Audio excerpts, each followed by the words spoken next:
Hi, I'm Aileen. At my own niece's birthday party, my mother whispered, "Don't let people see those scars.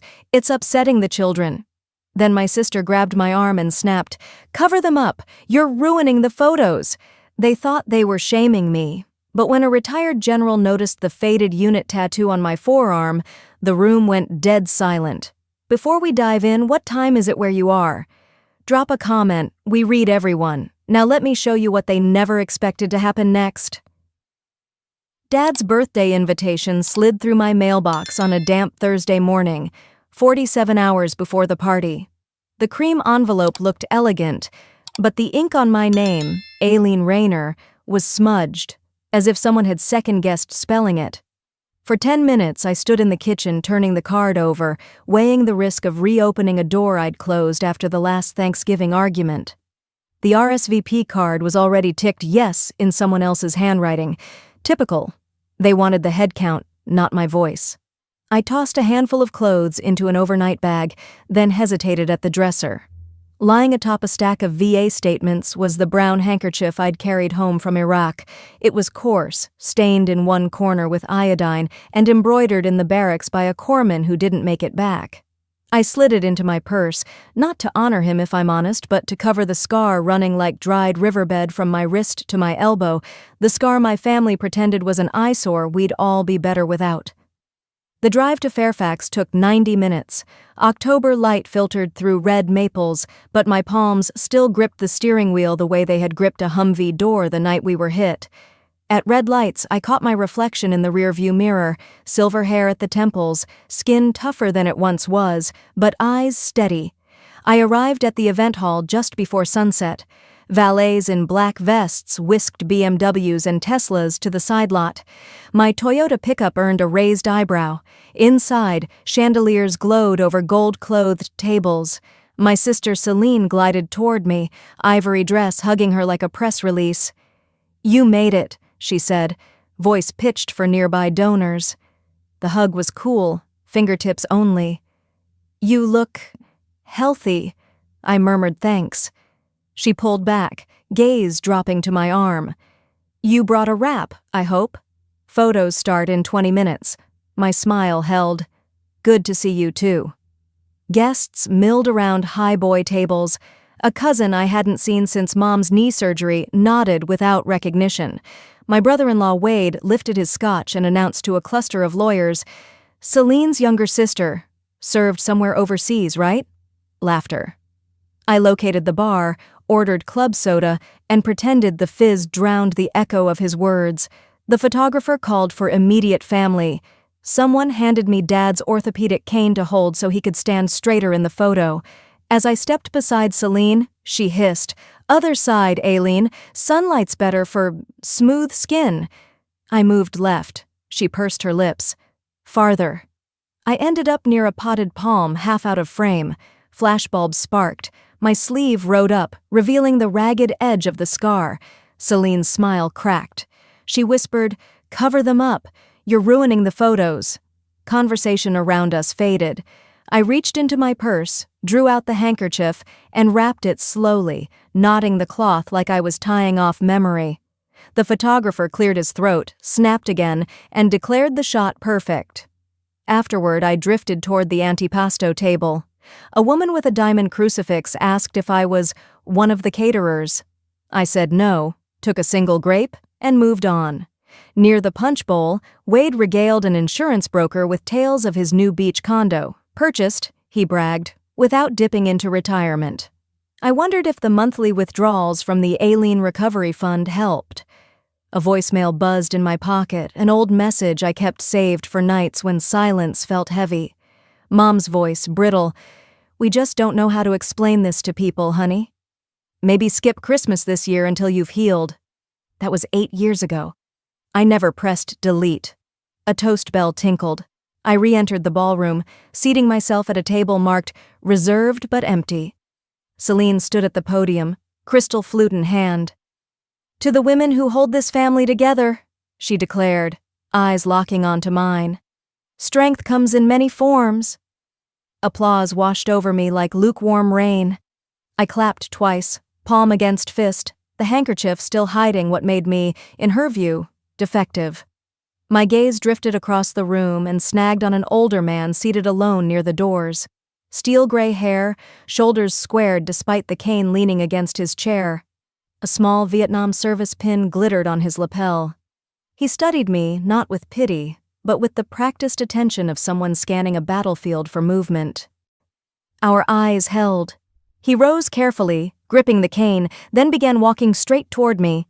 The chatter fell to a hush, and I felt every heartbeat from Kandahar to Fairfax pounding in my ears.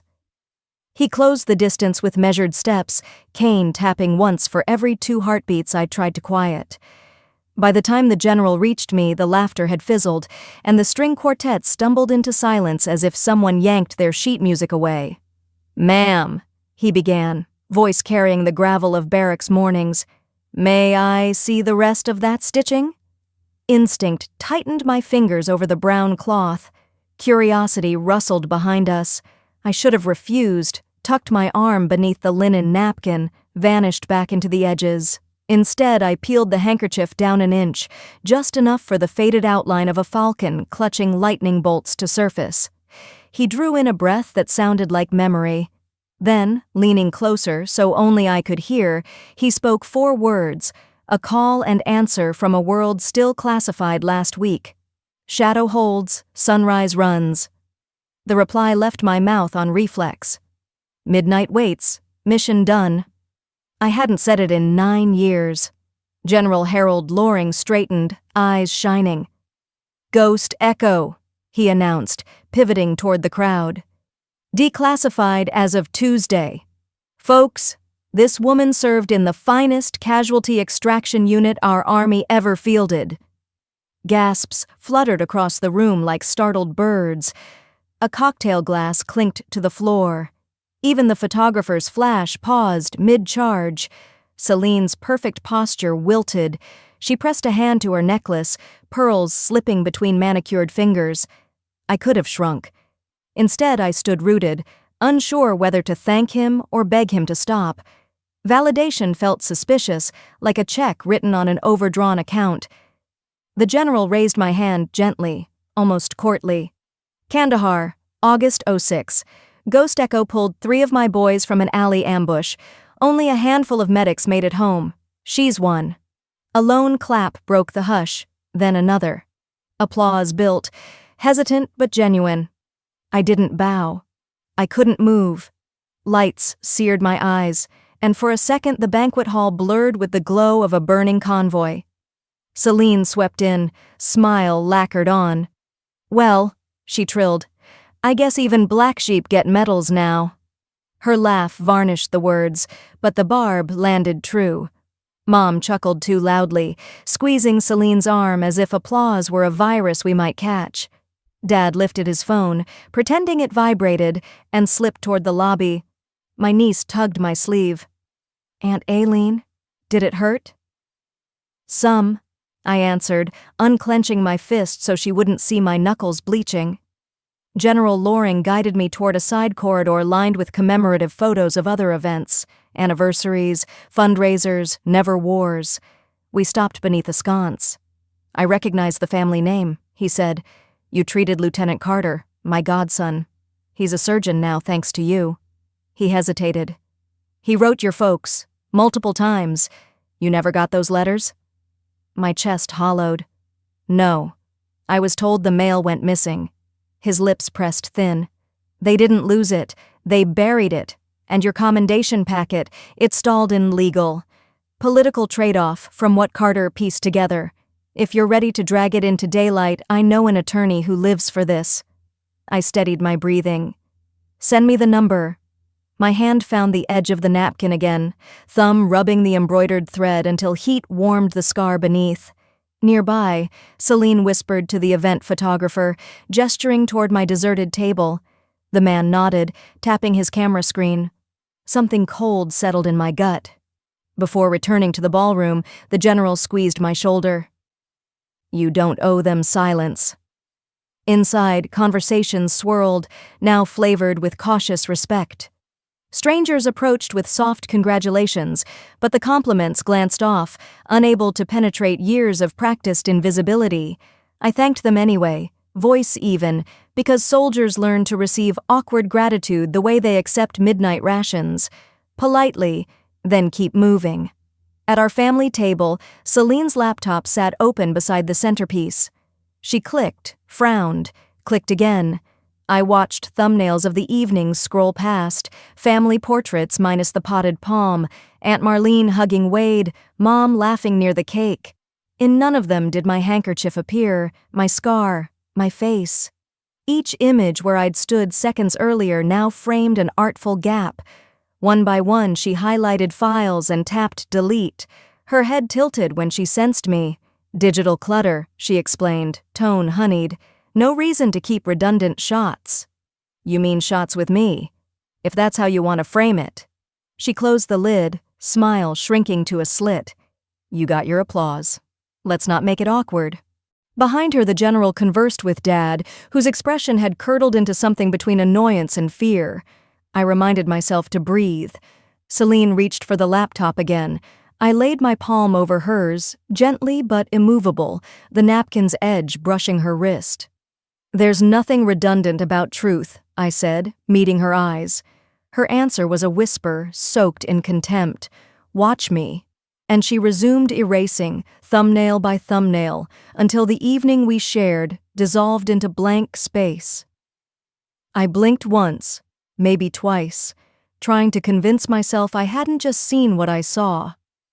But there it was. Celine's thumb tapping with methodical cruelty, deleting my face from each frame like it was a speck of lint on her carefully pressed blouse. I stepped forward, quiet but firm.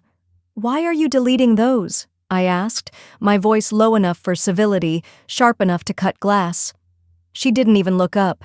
You ruin the symmetry. Wade, lounging beside the punch table with that same smug posture he'd perfected in high school, let out a chuckle. It's true, he added, swirling the ice in his cup. You kinda mess up the whole aesthetic, Aileen. I leaned in, close enough that Celine would feel the heat in my words. You're deleting me just like you did after Mom's stroke. Remember that? Her fingers paused, just for a second, then resumed tapping. You're still on that?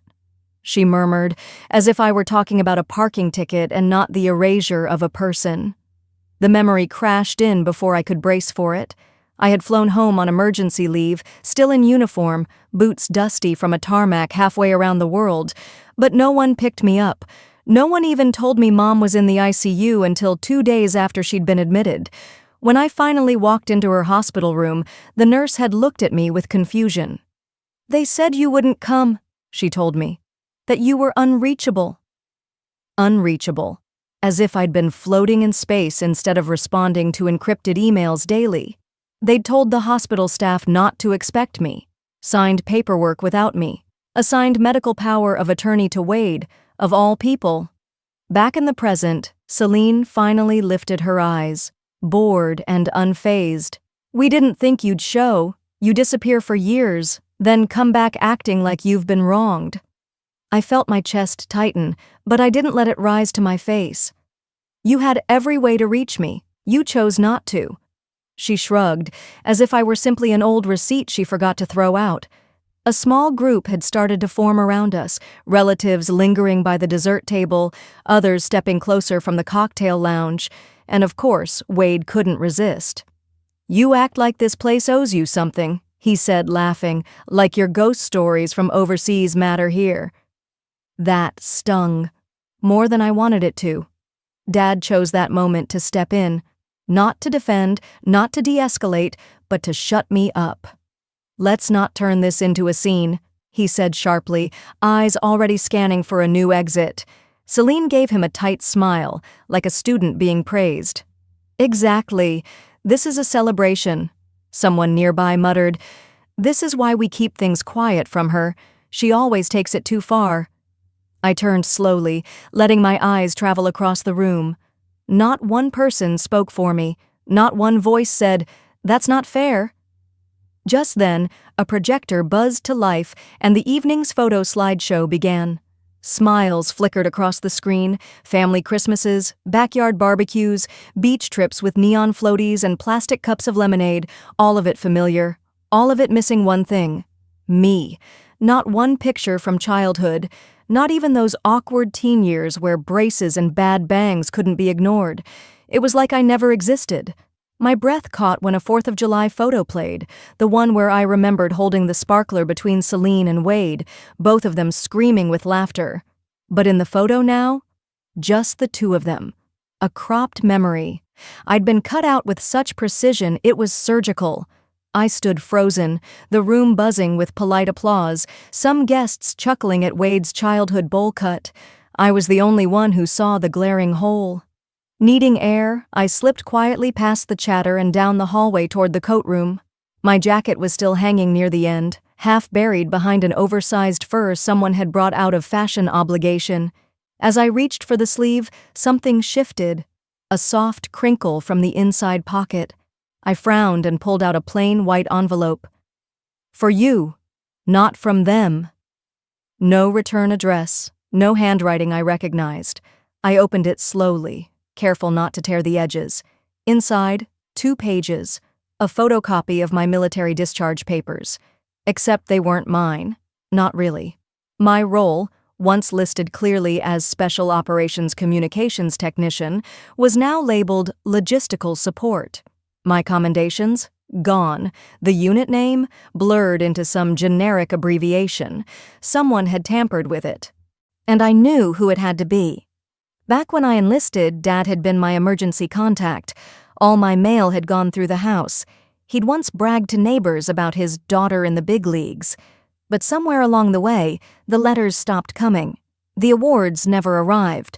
I thought it was bureaucracy. Now I knew better. My stomach turned. This wasn't emotional exclusion anymore. This was calculated, deliberate, institutional erasure. It explained the missing medals, the unanswered letters, why no one ever followed up after Kandahar, why the Ghost Echo files stayed buried. I sat down on the bench, gripping the envelope like it might vanish. A wave of quiet resolve settled in my chest. They didn't just delete my pictures, they deleted my legacy. I needed to get out of that room, of that house, of whatever warped version of family they kept building around themselves, brick by brick, memory by memory, with me always on the outside. I stood and tucked the envelope close beneath my arm like a lifeline. As I stepped outside into the cool air, my father's voice followed me like a shadow. You were never supposed to see that. The night air clung to my skin like truth I couldn't wash off. The laughter from the reception hall sounded hollow now, like it belonged to someone else's celebration. I gripped the envelope tighter, its weight suddenly heavier than any duffel I'd carried through the desert. My father stood behind me, his voice just above a whisper. You were never supposed to see that. I didn't turn around. But I did. He stepped beside me, his eyes darting toward the catering tent, where a few servers smoked behind the fence. Aileen, this isn't the place. I cut him off. Who forged it?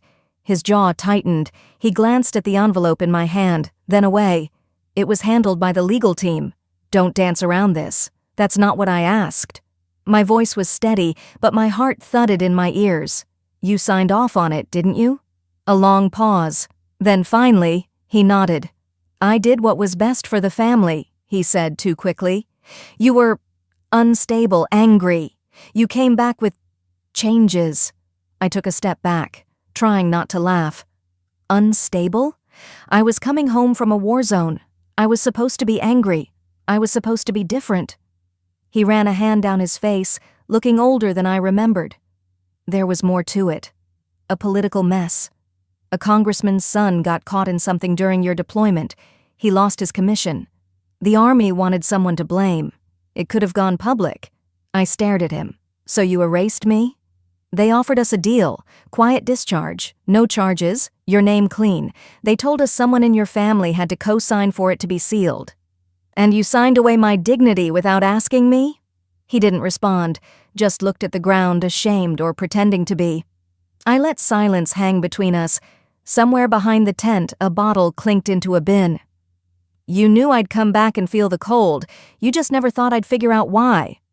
You're not in jail, he muttered. You should be grateful. That broke something in me. I turned fully to face him now. Grateful? For a sanitized record and a family that acts like I never existed? For stolen medals and a father who traded my honor for his peace of mind? He took a step forward. Aileen. No, I said sharply. You made that decision for your comfort, not mine. For a moment, neither of us moved. Then I turned and walked back toward the building, toward the lights and the voices that suddenly felt too loud. Inside, they were wrapping up some kind of toast. Celine stood near the projection screen, her arm wrapped around Wade's, holding up a framed collage of family memories. A curated lie. The slideshow began again behind them. Photos flashed across the screen. Barbecues, graduations, birthdays. But not one with me. Not even the ones I knew I'd been in. I stepped forward, my voice calm. Does anyone know where my photos went? The chatter stopped. Heads turned. Celine didn't flinch. She just sipped her wine and said, You were never really part of the center, Aileen. That sentence burned in my chest, but I didn't show it. I didn't blink. Then a voice came from the side of the room. That's not true. Heads turned. It was the retired general, still in his dark blazer, still standing tall like he never left the service. His eyes were on me. This woman saved lives, he said, clear and firm. I know, because one of them was my son. A gasp rippled through the crowd. Celine's wine glass wavered. The general walked closer. During an ambush in Kandahar, she made the call to divert her unit to rescue trapped civilians, including my son, who was volunteering with a local hospital. That decision cost her politically, but saved more lives than we'll ever count. He looked at me. And it's time your record reflects that. I didn't know what to say. My throat clenched. He turned to the room. Shame on anyone who let this woman be erased. Somewhere near the bar, I heard a stifled sniffle. A few guests looked down at their feet. He looked back at me. I can help file the appeal. We'll make them reopen the record. I nodded slowly. Thank you. But I'm not doing this to be seen. He tilted his head. Then why? Because truth doesn't belong in a file cabinet. He gave me a slow nod. The kind you give a fellow soldier who's survived more than just bullets. But just as the quiet began to settle, a cold voice cut through it like ice cracking. Celine stood taller, her smile reappearing like a blade. If she's airing secrets, she said sweetly, maybe I should share what she did in high school. The room stilled again. I didn't flinch. I took one step forward, then another, until we were nearly face to face under the amber chandelier. You want to talk about high school? My voice was steady, not loud, but it cut through the silence. Okay. Let's talk. Around us, the clink of glasses and silverware fell away. Even the music, which had been playing softly in the background, faded into irrelevance. The general stood still near the back, eyes narrowing as he watched the storm gather. Dad muttered under his breath, Not here. Not now. But the dam had cracked. Senior year, I said, looking at her, not blinking. National Humanities Essay Contest, a full scholarship to Stanford, a feature in the paper. I tilted my head slightly. Do you remember how that essay magically appeared in your folder the day of the deadline? Celine's lips tightened. She didn't say a word. Because I do. I slowly reached into my purse. No sudden movements. Just the slow, deliberate extraction of something I'd carried for over 15 years, a manila folder, yellowed and frayed at the corners. I wrote that essay, Celine, the original, drafted it at 2 a.m. while you were out with friends. Ms. Holloway gave it back to me with a note. She loved it, called it haunting, mature, and deeply original. I was going to submit it myself until I couldn't find it in my folder the next morning. I held it up now, eye level. And here it is. A murmur ran through the crowd, followed by the creak of chairs as people leaned forward. Even some of the younger cousins who hadn't been born at the time were craning their necks. Celine laughed, brittle. You're seriously pulling out old homework like it's the FBI? No, I said, I'm pulling out truth. I walked it over to the general. Would you mind reading the last note aloud? I didn't look at Celine. I couldn't. Not yet. The general adjusted his glasses and read, This work reflects the voice of a young woman who has seen too much and still chooses to write with compassion. Ms. Holloway, March 5th. I turned back to Celine. That's 2 weeks before your winning submission. And the handwriting on the essay you turned in? That wasn't yours. It was mine. Typed with my formatting, my structure, my citations. Celine's face had drained of all color. Dad rubbed his forehead like this was giving him a headache, but Mom sat rigid, like someone trying to pretend she wasn't part of this scene. Celine's voice cracked. That was years ago. Everyone bends the truth a little to get ahead. I didn't think it would matter. Except it did, I replied. You got a full ride. You built your resume on a lie, and I caught myself before the bitterness spilled too fast. I got rejection letters and silence. She took a step toward me, voice rising. I earned everything after that on my own. I worked hard. You were always the weird one, the moody one. I just capitalized. My fingers clenched around the folder. Celine turned, looking around, voice growing shrill. You all think I'm the villain here? Please, she's dredging up high school drama like this is some courtroom. One of the university donors, Ms. Ritter, I think, stood up quietly and walked away. Then another. Chairs pushed back in a hush of shame. Celine spun to Mom. Say something. Mom looked up, her eyes glossy. Can't you both just let it go? It was so long ago. I took a deep breath. I did let it go. For years. I buried it. But you didn't let me go. You dragged me back into this family just to play the scapegoat. You paraded Celine's perfect record and held me up as the one who couldn't stay stable, when all along, it was built on pieces of my life. For the first time, Uncle Gary, silent and skeptical all night, spoke.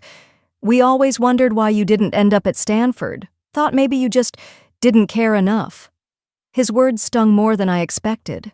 Another aunt shifted in her seat, cleared her throat, and murmured, I remember that article in the paper. Celine quoted a phrase I swear I'd heard Aileen say before. I thought it was coincidence. I didn't reply. I didn't need to. The silence said it all. I turned to the general. I'll accept your help, but only if every correction, every record, every trace of what was taken, military or otherwise, is made public. I don't want a quiet fix. I want sunlight. The general gave a slow, deliberate nod. Agreed. I looked at my sister one last time, and all I saw was the unraveling of a mask.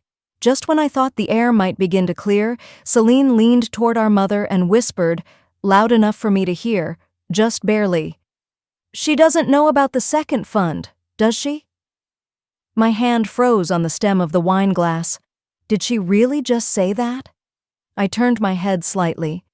Celine's voice had been soft, too soft for the guests to catch, but clear enough for me.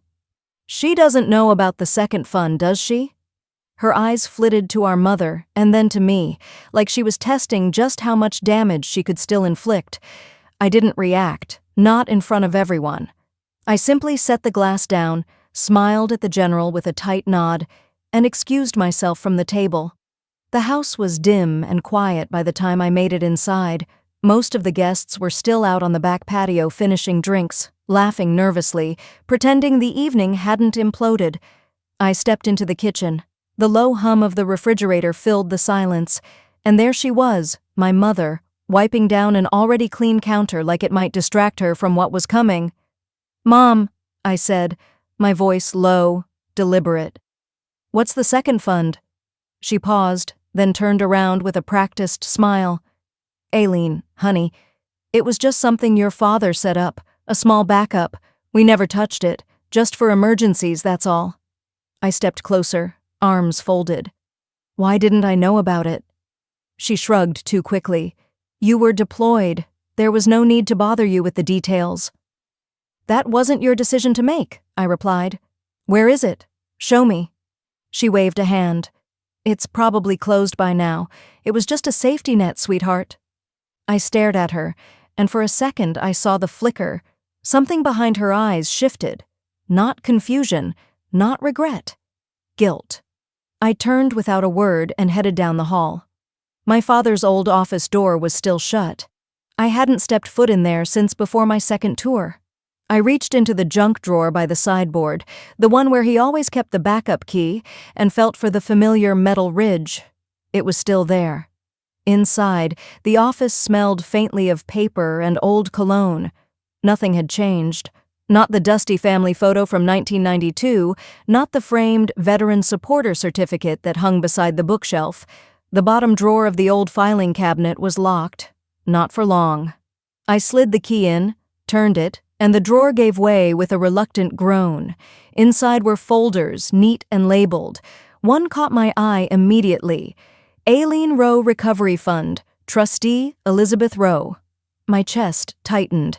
I pulled the folder out, sat on the edge of the worn office chair, and began flipping through the contents. The statements dated back almost 15 years. Monthly deposits from the VA, disability compensation, each followed, almost like clockwork, by a withdrawal to an account under my mother's name. And every so often, a note. Transfer, household expenses, payment, Celine tuition support, down payment assistance, 2201 Maple Ridge, Celine's house. I stared at that line until the numbers blurred. I turned another page and froze. Expense, Vets Memorial Cemetery, dual plot reservation, Row, E and Row, R. I blinked hard. That cemetery was reserved for service members and their spouses. Neither of my parents had served a day in uniform, yet they used my military benefits to buy themselves a spot among heroes. A sound left my throat. Something between a breath and a sob. I wasn't even sure which one it was. I took the folder and walked slowly down the hall. The house had gone quiet. My mother was no longer in the kitchen. I found myself in my old bedroom, now converted into a guest room with new paint and generic throw pillows. But the closet was untouched. I reached up to the top shelf and pulled down an old shoebox I hadn't opened in years. Inside were sand-stained letters I had sent home from Iraq, a drawing from a little girl I'd carried out of a collapsed building in Mosul. She'd colored the American flag with crayon. A Polaroid of me and my squad, all of us in dusty gear, all of us smiling despite the weight we carried. They'd kept these things, but they'd kept something else, too. At the bottom of the box was a crisp white envelope, unopened, addressed to Mr. and Mrs. Rowe, return address, Lieutenant Cole Dennis R. Michaels, 82nd Airborne. I opened it slowly. Inside was a commendation letter, my commendation, for bravery under fire during an ambush. My CO had sent it home, hoping it would bring my parents pride, but they'd never mentioned it. They never gave it to me. I sat on the bed, letter in hand, rage curling slowly into something quieter, but sharper, not flames, steel. They'd stolen my money, my recognition, my history. They'd smiled and called me difficult, ungrateful, damaged. And they did it while smiling into the cameras at fundraisers where they held up flags they never earned. But I was still standing. I stood up, walked back to the kitchen, and pulled out my phone. "Thomas," I said when my lawyer picked up. "Yes?" "I need you to start tracing every transaction from a trust fund labeled under my name. Freeze the account. And while we're at it, I want the house appraised." "Tonight?" "Yes," I said. "And Thomas, I want every piece of it public." There was a pause. "Understood." I hung up and felt something settle in my chest. Not peace, not yet, but direction. Just as I was setting the paperwork back in the folder, my phone buzzed again. A message from my cousin Mara. "Be careful," it read. "Your dad's been asking around. Something about guardianship. He told Uncle Ray you weren't well enough to manage your own finances." The room went cold around me. So that was the next move. They weren't just trying to silence me, they were trying to erase me. I set the phone down, took a breath, and looked around the quiet kitchen. I wasn't just fighting for justice anymore. I was fighting for my very identity. Fighting for my identity meant dragging myself out of bed at dawn, wrists aching from clutching that file all night, and driving to the county clerk's office before the courthouse flag even left half-staff. Gray clouds drifted over the historic square. The old cannon on the lawn pointed at nothing in particular, but I felt its silent encouragement just the same. Inside, fluorescent lights hummed above scuffed linoleum.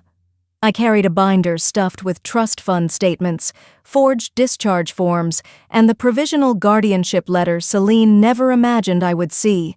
By my side stood General Loring, witness, ally, moral ballast. He didn't speak. He didn't need to.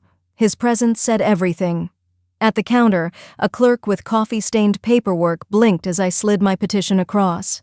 I'm filing an objection to any guardianship and requesting a temporary restraining order against further petitions in my name, I said, voice flat but clear.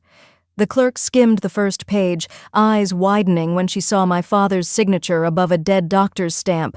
She called her supervisor.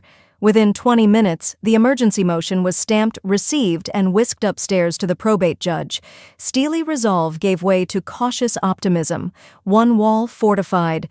Thomas, my attorney, met us 2 blocks away in his cramped office that smelled like copier toner and determination. He powered up an ancient desktop and dove into the county archives while I paced. 40 minutes later, he looked up, pale. Found something. He turned the screen toward me. A 2014 PDF, notarized, titled Guardianship, Mental Health Provision.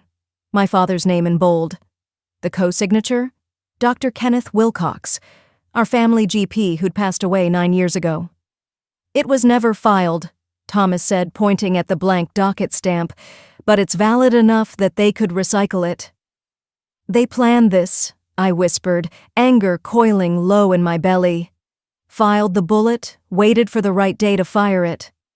We drove across town to a civil rights firm recommended by the general. Attorney Monica Reyes greeted me with a handshake firm enough to crack stone. She scanned the forged letter, then looked me square in the eye. They built a trap, but it's rusty. You've already blocked the guardianship. Now we build your counteroffensive. Medical experts, command officers, VA therapists, anyone who can attest you're perfectly competent. I exhaled for what felt like the first time all morning. At noon, my phone buzzed. An unknown number. I answered anyway. Selena's voice dripped through the line. You're blowing this up for no reason, always making everything about your trauma. Before she could continue, I opened the messenger app and sent her a photo, the guardianship PDF with a bright red caption, "Nice try. See you in court." Then I ended the call. 15 minutes later, she stormed into Thomas's office, heels clicking like gunfire. "You ambush us with lawyers?" she hissed. I slid a printed copy of Dr. Wilcox's forged diagnosis across the oak desk. "Guess I should have made it about your trauma," I said quietly. She snatched the paper, face draining. "This is private." It was never private. It was predatory. Thomas escorted her out with professional calm, then looked at me. "Your sister just gave us proof they're rattled." By early afternoon, the story was stirring beyond courthouse walls. A reporter from the Fairfax Sentinel emailed, asking for comment on alleged financial exploitation of a combat veteran. I declined the interview, for now, but attached watermarked scans of the trust withdrawals and the fake medical letter, facts, not feelings. At 3 o'clock, the veteran advocacy group confirmed funding for my case. They would cover expert witnesses, filing fees, even transportation for squad mates willing to testify. General Loring shook my hand outside Thomas's office. "Told you, you're not alone." Driving home, local radio buzzed with a teaser. "Tonight at 6, did a decorated medic lose her benefits to family fraud?" Dad's favorite AM station.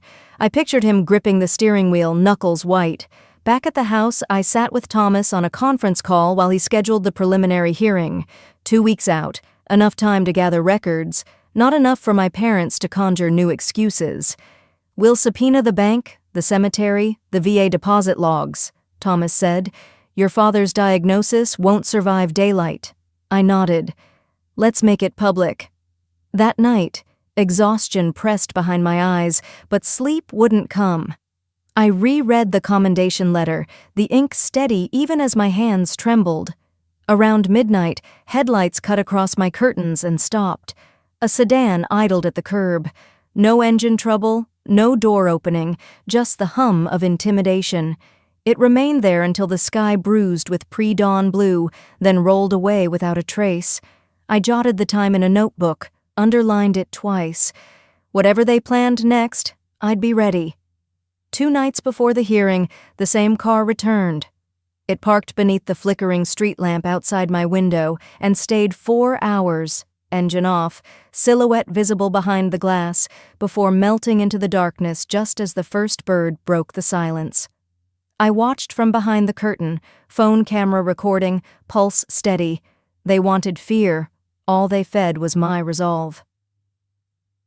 When dawn finally bled through the blinds, I was still upright in the living room chair, the recorder in my lap blinking red.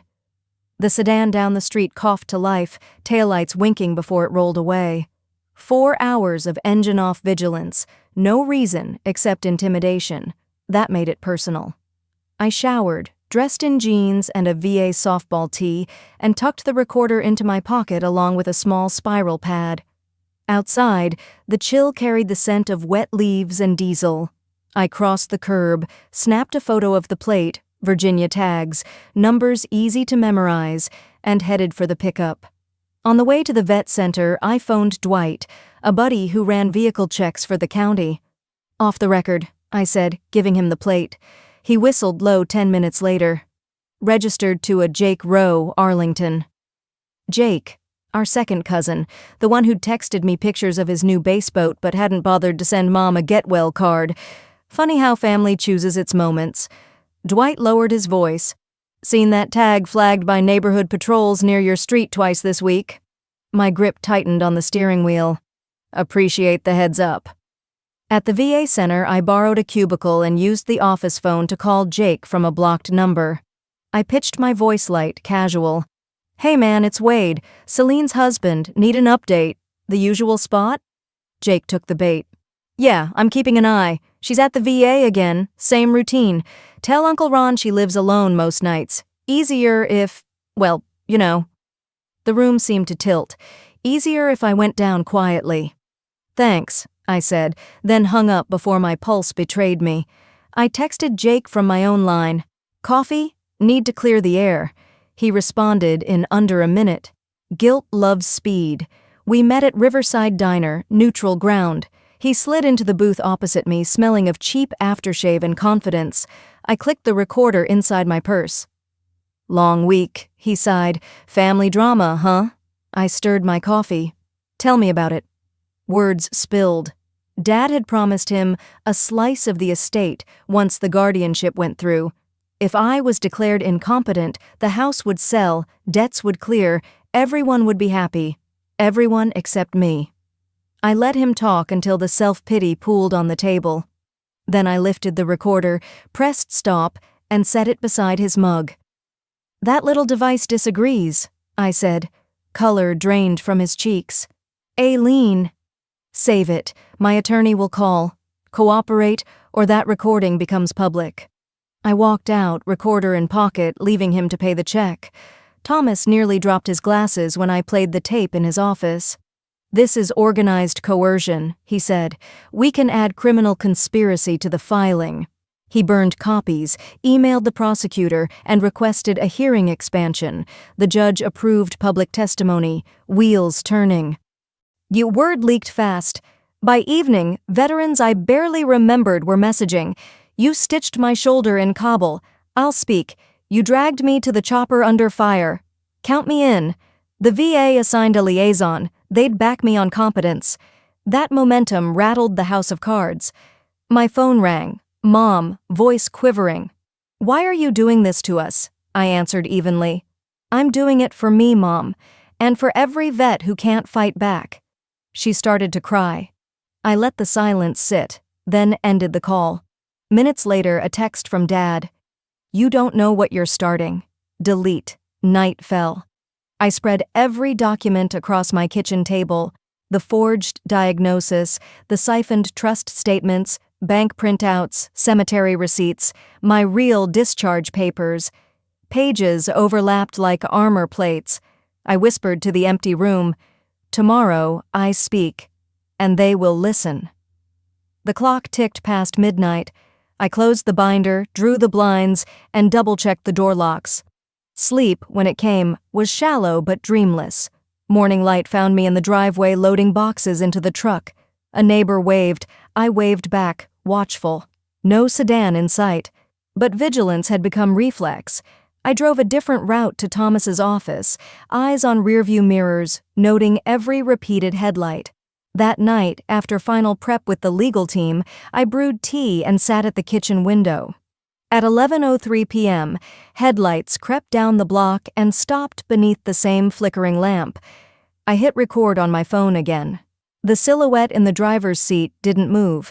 4 hours ticked by, the kind of quiet that makes your ears ring, until the car glided away at 3 a.m. I uploaded the footage to a secure folder, copied the link to Thomas, and wrote, "For the file, harassment." I wasn't scared.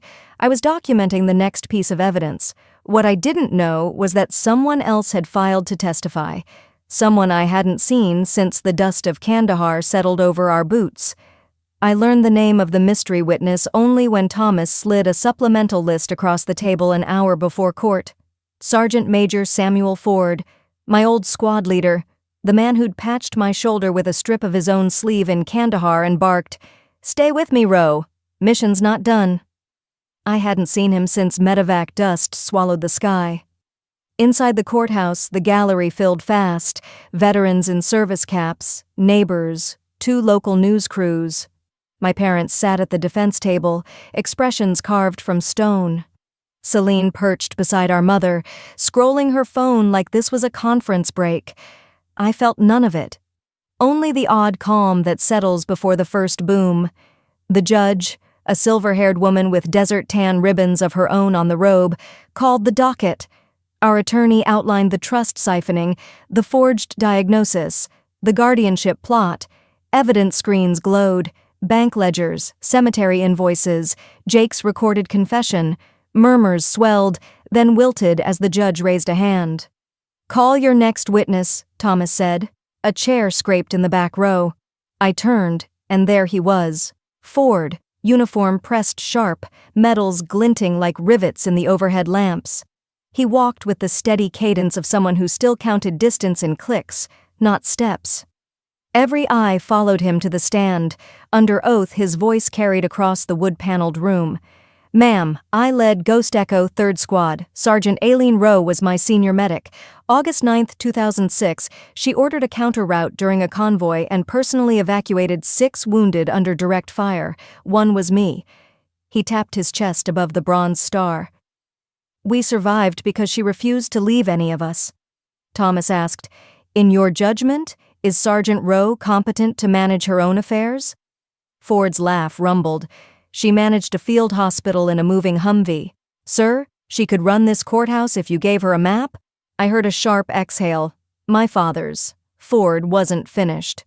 "May I read from a declassified debrief?" he asked. The judge nodded. He recited the line I'd never seen. "Medic Rowe displayed exceptional judgment exceeding that of senior officers on site." He closed the folder. "Unfit?" His gaze pinned my father. "She's the reason I'm standing here." Silence cracked wide. Even Celine stopped typing. Dad rose, face blotched.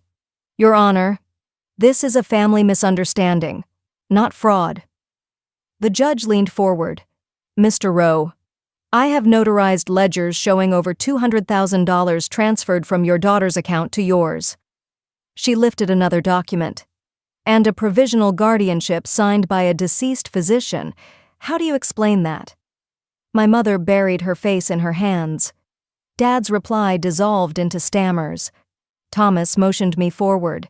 I stood, uniform straight though I wore a simple navy blazer. "I didn't come here to humiliate anyone," I said, voice steady. "I came because silence is the soil where this grows. I fought for my country. I came home scarred, outside and in, but I worked, paid taxes, helped other vets. My family took the money meant for that recovery and tried to label me broken so they could keep taking. I let the words settle, then added softly, "I'm not broken, and I'm not alone." The judge spoke only once more. The court freezes all trust assets pending criminal review, awards immediate restitution to Ms. Rowe, and issues a protective order preventing further guardianship filings. A gasp rippled. My father slumped. Celine stared at the floor tiles as if numbers might appear and solve something. Outside, cameras clicked. I declined interviews, yet whispered for the microphones anyway. "Tell the quiet ones, they don't have to stay quiet." Ford guided me to his truck. We drove to the vet center where a banner read, "You are not forgotten." For the first time, I believed it. Weeks passed. I joined the advocacy group, walking new claimants through labyrinths I now knew too well. Every scarred arm I shook felt like stitching a seam torn long ago. My story traveled. Church bulletins, VA newsletters, an op-ed on guardianship abuse, not for fame, for light. One evening I returned to the empty childhood house. Realtors had cleared the furniture, echoes answered my footsteps. I set a framed copy of that long-lost commendation on the marble mantel, not a tribute to them, an anchor for me. I touched the glass, whispered thanks to the ghosts who stood beside me in court, and let the front door click shut for the last time. Sometimes the loudest justice is delivered in total hush. The moment a room realizes the person they tried to erase now stands at its center.